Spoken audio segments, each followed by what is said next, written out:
மாந்தி வந்து முதல்ல உருவாகின இடம் அப்படின்னு பார்த்தீங்கன்னா 8ஆம் இடம் தான். ஆயுள் ஸ்தானத்துல தான் உட்கார்ந்தார். எப்படின்னா ராவணன் வந்து தன்னுடைய மகன் பிறப்பதற்காக எல்லா கிரகங்களையும் 9 கிரகங்களையும் நவகிரகங்களையும் ஒரு இடத்துல கட்டி வச்சிட்டார். நீங்க எல்லாரும் ஒரே இடத்துல இருந்தா என் பையன் பிறக்கும்போது நல்ல பலசாலியாகவும் நல்ல ஆயுள் ஆரோக்கியத்தோடும் நல்ல ஒரு அறிவாளியாகவும் படை வீரனாகவும் யாரும் அவனை ஜெயிக்க முடியாத அளவுக்கு நீங்க வந்து அவனை பிறக்க வைக்கணும் அப்படின்னு சொல்லி எல்லா கிரகத்தையும் அடைச்சு வச்சுறாங்க.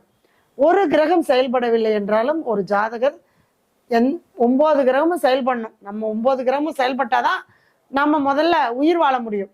ஒரு கிரகம் செயல்படலின்னு வச்சுக்கோங்களேன், நம்மளால வாழ முடியுமானா முடியாது. இப்போ சூரியன் நமக்கு செயல்படல, சூரியன் தான் மூளை, தலை, முதுகு, எலும்பு. சூரியனை வந்து செயல்பட மாட்டேன்ட்டு உட்காந்துக்கிறாரு. நமக்கு அதெல்லாம் வேலை செய்யுமா? வேலை செய்யாது. அப்புறம்தான் நம்ம புறம் சார்ந்து அகம் சார்ந்து முதல்ல உடம்புல இருக்கக்கூடிய உறுப்புகள். அப்ப 9 கிரகத்தையும் அங்க அடைச்சு வச்சோன்னா அவங்க எந்த கிரகமும் வேலை செய்யலைங்கிறதுனால அங்க குழந்தை பிறக்கல. மண்டோதரிக்கு குழந்தை பிறக்கல. என்னடா குழந்தை பிறக்க மாட்டேங்குதே, ரொம்ப நேரம் ஆகி போச்சு அப்படின்னு பாக்குறாங்க. அப்பதான் சனி பகவான் என்ன பண்றாரு? சனி பகவான் கர்மக்காரங்க இல்லையா?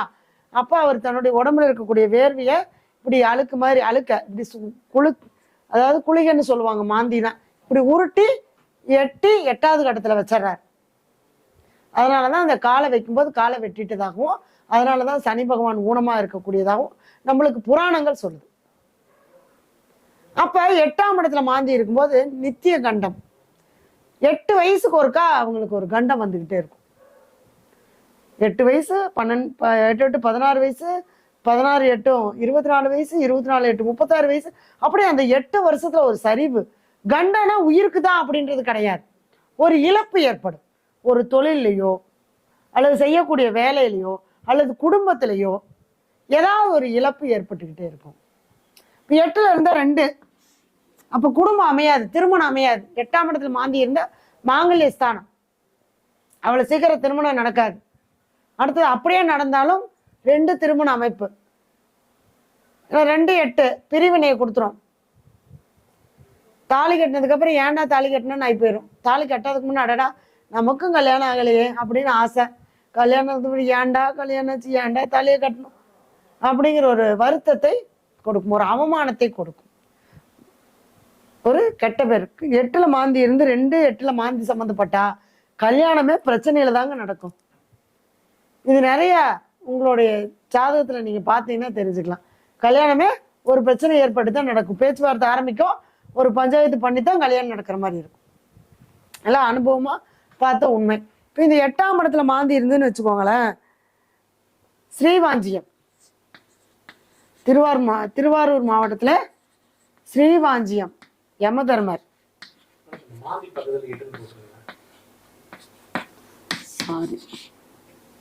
யமதர்மர் ஆலயத்துக்கு போய் அங்க மோட்ச தீபம் ஏத்தி ஒரு வேலை அந்த இடத்துல திதி கொடுக்கல அப்படின்னா அதுக்கு ஒரு சில வழிமுறைகள் இருக்கு. அதை செஞ்சுட்டு சாமி கும்பிட்டுட்டு வரும்போது கண்டிப்பா அந்த மாந்தி தோஷமானது நமக்கு நிவர்த்தி ஆகும். சரிங்களா? அடுத்தது 9ஆம் இடம்.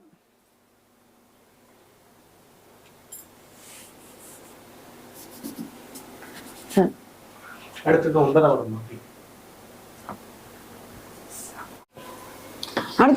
இடம்.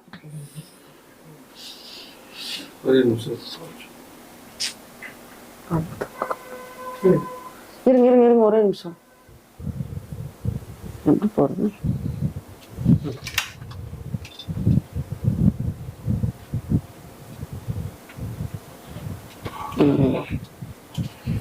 ஓகேவா? சரி, 9ஆம் இடம். இப்போ 9ஆம் இடத்துல மாந்தி இருந்தா, 9ஆம் இடங்கிறது என்ன? நம்ம தந்தை ஸ்தானம் அப்படின்னு சொல்லிட்டோம். அப்ப தந்தை வழி சொத்துக்களையோ தந்தை வழி உறவுகள் மூலமாகவோ நமக்கு என்ன கிடைக்கும்?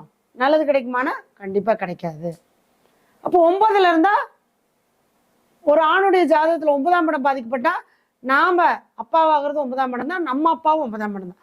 நம்ம அப்பா நம்மளுக்கு ஒண்ணும் செய்யல, சரி நம்மளாவது நம்ம பையனுக்கு செய்யலாம்னா அந்த ஸ்டேஜ் வரும்போது இவருக்கு லாஸை கொடுத்துரும். குழந்தை வளர வளர இவருடைய வளர்ச்சி அப்படிங்கிறது டவுன் ஆயிட்டே வரும். ஏன்னா 3ஆம் இடத்தை பார்க்கும், முயற்சி ஸ்தானம், வெற்றியை கொடுக்கக்கூடிய ஸ்தானம். சகோதர உறவில் பிரச்சனையை கொடுக்கும். தந்தையாருடைய சகோதரர், ஒரு சித்தப்பா பெரியப்பா, யாருடைய சப்போர்ட்டும் இவங்களுக்கு கிடைக்காது. அப்ப நாம குழந்தை வைக்கிறதும் 9ஆம் இடம் தான். அப்ப பெண்களாக இருந்தால் கர்ப்பஸ்தானத்தை பாதிக்கும், ஆண்களாக இருந்தால் குழந்தை பாக்கியத்தை பாதிக்கும்.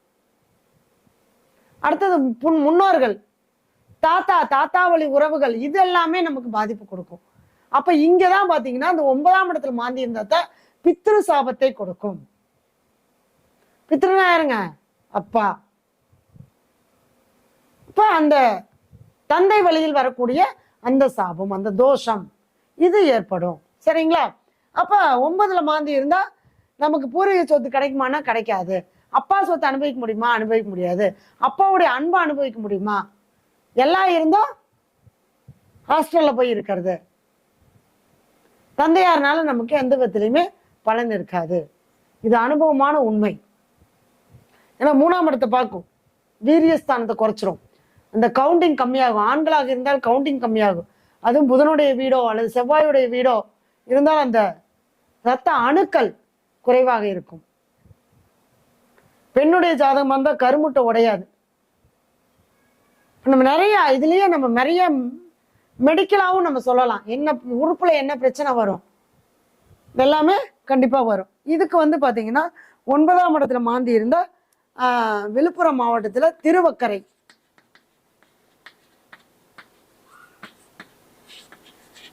வக்ரகாளியம்மன்,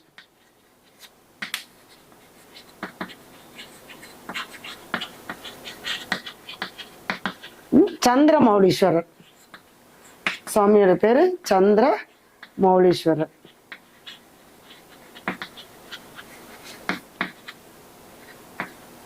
இங்க போய் திதி கொடுத்து சாமி கும்பிட்டு வந்தாங்க அப்படின்னா கண்டிப்பா அதுக்கு உண்டான நிவர்த்தி கண்டிப்பா கிடைக்கும். சரிங்களா? அடுத்தது 10ஆம் இடத்துல மாந்தி.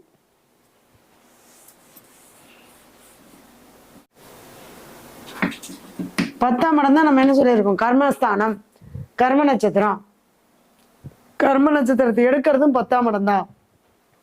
இப்ப 10ல மாந்தி இருந்தா கண்டிப்பா அவங்க வீட்டுல ஒரு ஈமச்சடங்கு செய்யாம விட்டதனுடைய சாபம், ஆத்ம சாபம் கண்டிப்பா இருக்கும்.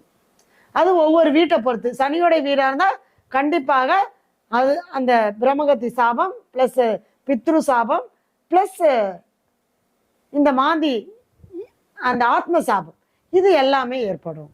நம்ம ஆல்ரெடி நம்ம முன்னாடி சொல்லிட்டோம். ஒவ்வொரு கர்ம நட்சத்திரத்துல இருந்தா எந்த மாதிரி. அங்க என்ன கர்ம நட்சத்திரம்? அவிட்ட நட்சத்திரம். அப்ப இந்த மாந்தி 10ஆம் இடத்துல இருந்தா, 10ஆம் இடங்கிறது இது காலச்சக்கரத்துக்கு போட்டுட்டு வர, அது உங்களுடைய ஜாதகத்துல லக்னத்துக்கு 10ஆம் இடத்துல அது எந்த வீடா வருதோ அந்த வீட்டை பொறுத்து உங்களுக்கு பலன்கள் மாறுபடும். இப்ப 10ல இருந்தா பல தொழில் செய்வாங்க. 10ல ஒரு பாவியாவது இருந்தா பல தொழில் செய்யலாம். ஆனா அப்ப எந்த தொழிலுமே நிலையா செய்ய முடியாது. 50 வயசுல 50 தொழில் பண்ணுவார். 50 தொழிலுமே நல்லா வருமா? நான் வச்சோடனே நான் இழந்துட்டேன்னு சொல்ல மாட்டாங்க.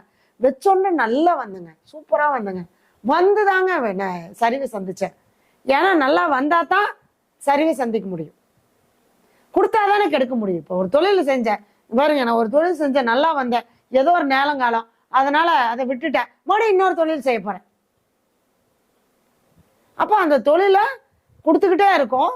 தொழிலை செய்ய வச்சு அதனுடைய கர்மாவானது அனுபவிச்சுக்கிட்டே இருக்கும். இவங்க இந்த 10ல மாந்தி இருந்தா ஏதாவது இறப்புக்கு போனாங்க அப்படின்னா கம்பல்சரி ஒரு மாலை வாங்கி போட்டு வரணும். அதே மாதிரி தொழில் செய்யக்கூடிய இடமும் இவங்களுக்கு பார்த்தீங்க அப்படின்னா ஏதாவது இந்த மயானம் சம்பந்தப்பட்ட இடங்கள்ல, அதை தாண்டி இவங்களுடைய அலுவலகத்துக்கு போறது, இந்த மாதிரியான இடமா தான் அமையும். அதே மாதிரி இந்த தொழில் செய்யக்கூடிய இடத்துல அவங்களுக்கு ஒரு அந்த வாஸ்து சம்பந்தப்பட்ட பிரச்சனைகள் கண்டிப்பா ஏற்படும். ஏன்னா 10-4 இடம் இருக்கிற இடம். அப்ப அதனால ஒரு இடத்துல நிலையா தொழில் பண்ண முடியாது. இந்த 10ஆம் இடத்துல மாந்தி இருந்து அப்படின்னா எங்க போகணும் அப்படின்னா விழுப்புரம் மாவட்டத்துல திருக்காஞ்சி,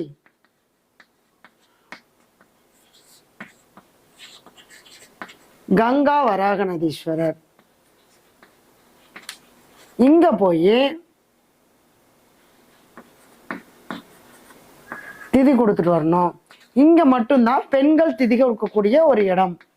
அதாவது கயாவில் வந்து பெண்கள் திதி கொடுக்குறாங்க.